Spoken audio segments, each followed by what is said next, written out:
Two big projects for this spring. One is we painted the deck, and two is we bought a roller furler over the winter and we're going to install it. The roller furler system is an Alado.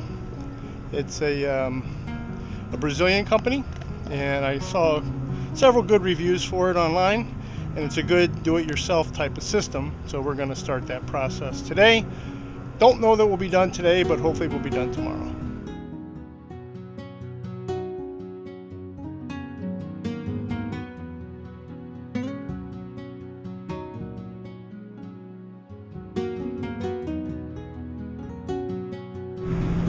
Foil bushings on.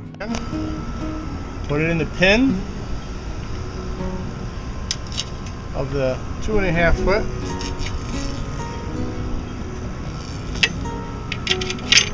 And slide it into place.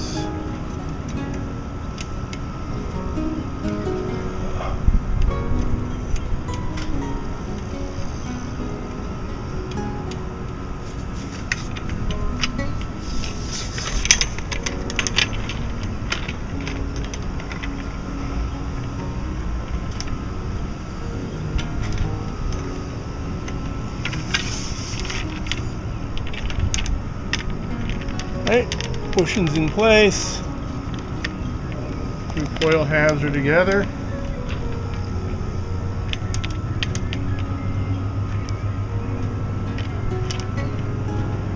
Guess that's right. I'm not sure. Putting the top foil on. Okay, do the other side just to peek in somewhat. All right.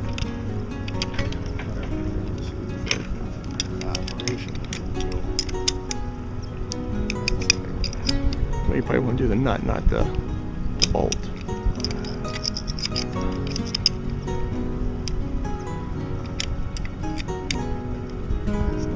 It's tight.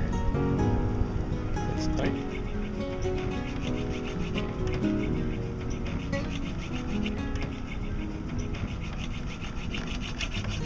Yep.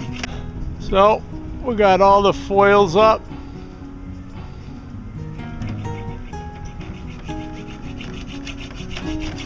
Need to cut to length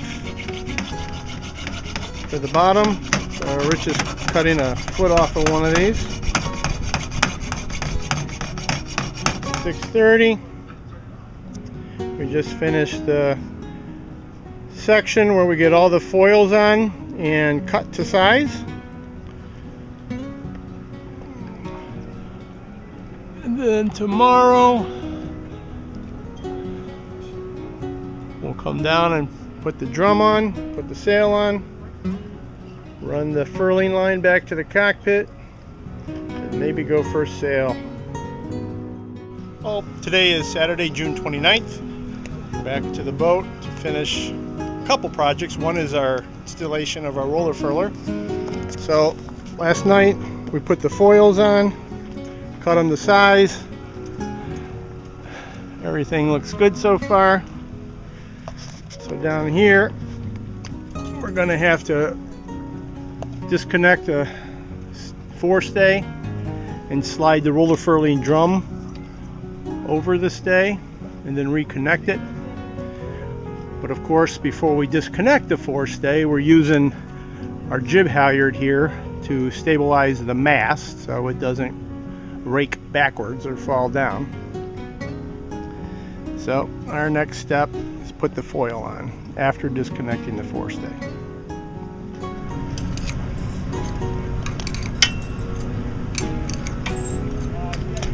Before we started loosening the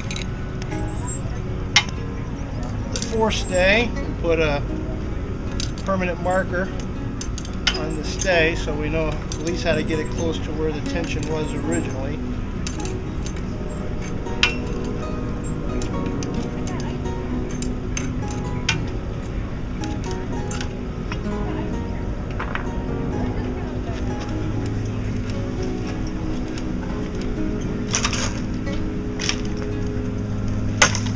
Alright, so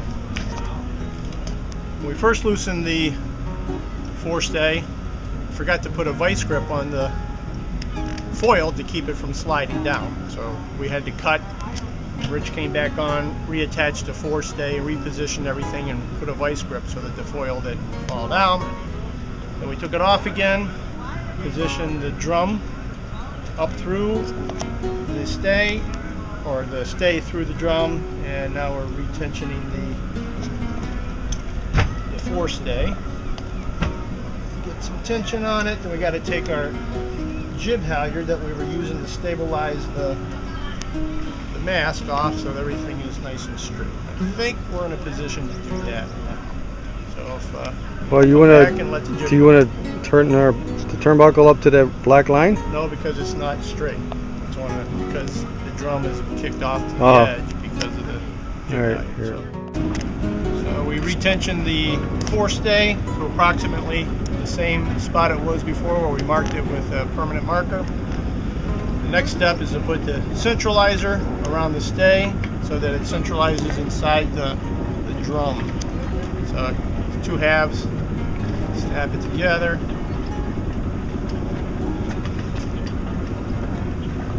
Drops into the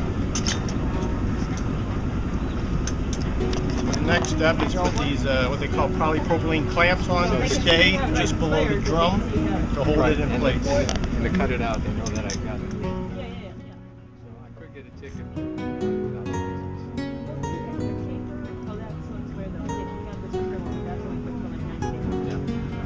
I had the old. Right. But if you're going to go online and see if you find someone to do the real ID.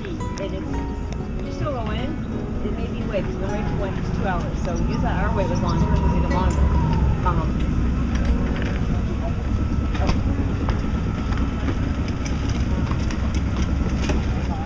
So the next step is what they call the foil base, terminal base. You attach that to the top of the drum loosely. Then we'll lower the foil into it.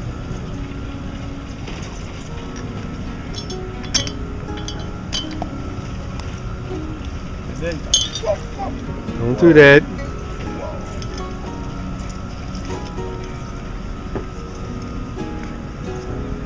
It's really good for its age. Somebody's been taking care of it. What's that? Somebody's been This taking one? care. Yeah, we inherited it from our dad. He got a bit too old to sail it. It was in the Chesapeake. He got it in '92, I think. And then he called up a few years ago and said he's done sailing, too old.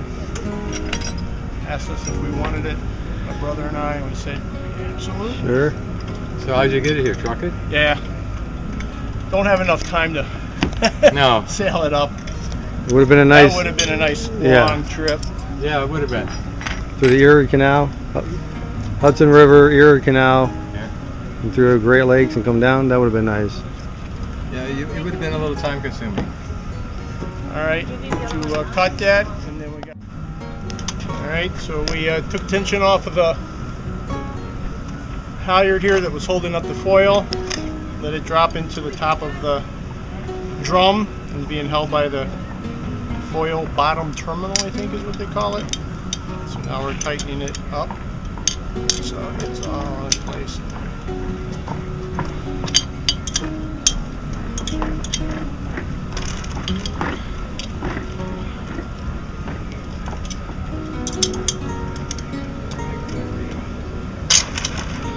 I guess that's as tight as I can get it.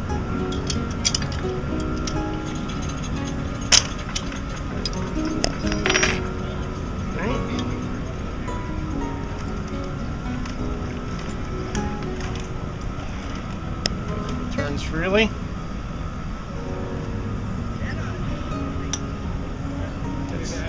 That's it. Pretty much it for the installation. And then we just got to tighten the forestay. We got to retension the forestay to the where it was before. We can't put our tensioner gauge on it, so we had marked what the aft stay tension was, and we'll adjust this one until the aft stay is where it was before, figuring that whatever that is, it would be the best way to measure it. Alrighty. So we're all done with the furler installation. Rotates nice and free. And the next step will be to put the sail on. Okay, now that the roller furler has been installed, we added a shackle to the base so that we can connect the foot of the sail to. And we're going to go attach the sail and raise it. So we just put the sail up.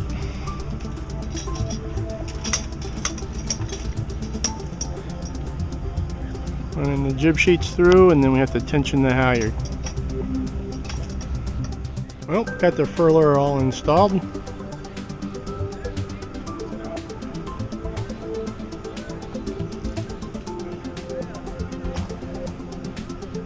Winds are very light right now, and we don't have cockpit combings yet because that's another project. So don't have an awful lot of cleats back there to cleat the sheets or the furler line, but we can give it a shot. Maybe it's best to test it out in light winds. Furling line running down the starboard side.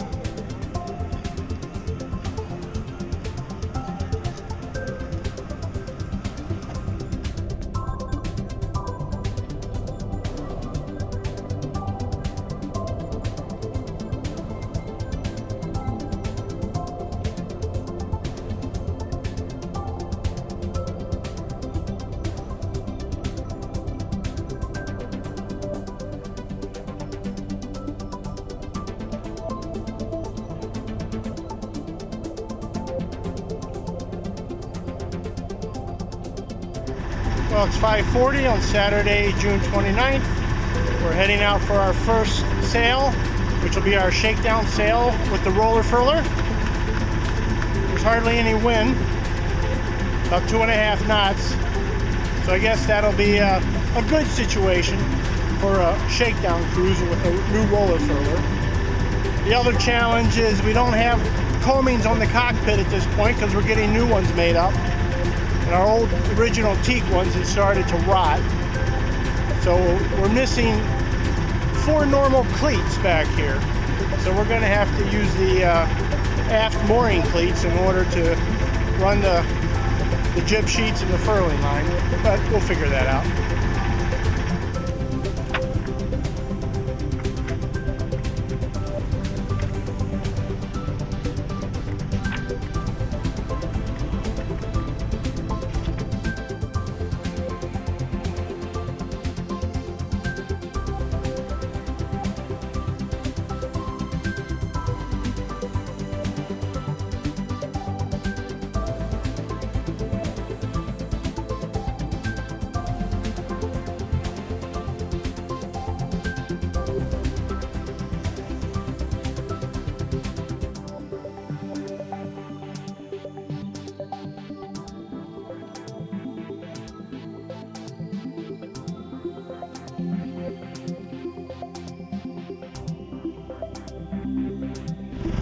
About 7:30. We're done bouncing around out here.